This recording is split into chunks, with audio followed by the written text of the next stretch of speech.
आधा पोखरिया में नागलोटे, आधा में नागिनिया लोटे। बिचावे पोखरिया परे माँ बरुआ, आलूरी पसारेला। बिचावे पोखरिया परे माँ बरुआ, आलूरी पसारेला। आतिना वचन पापजी सुनेलन, बरुआ मनावेलन। आतिना वचन पापजी सुनेलन, बरुआ मनावेलन।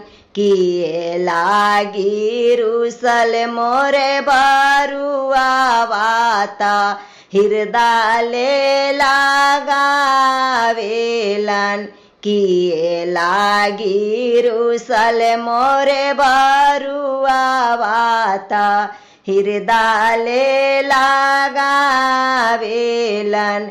हमारा के दिन पापाजी जनेउआ, जनेउआ जगाउतीमा। नाता पापाजी जोगी बनी जाएबा, काशी विश्वनाथ जयबो। नाता पापाजी जोगी बनी जाएबा, काशी विश्वनाथ जयबो। देवौ बाबू नव गुण जनेउआ रे, जनेउआ जग ठानव।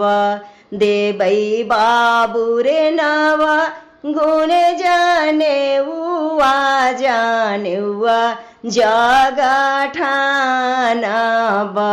नारे बाबू काशी विश्वनाथ जइहा, ना हो बाबू जोगी बनिहा। नारे बाबू काशी विश्वनाथ जइहा, नारे बबुआ जोगी बनिहा।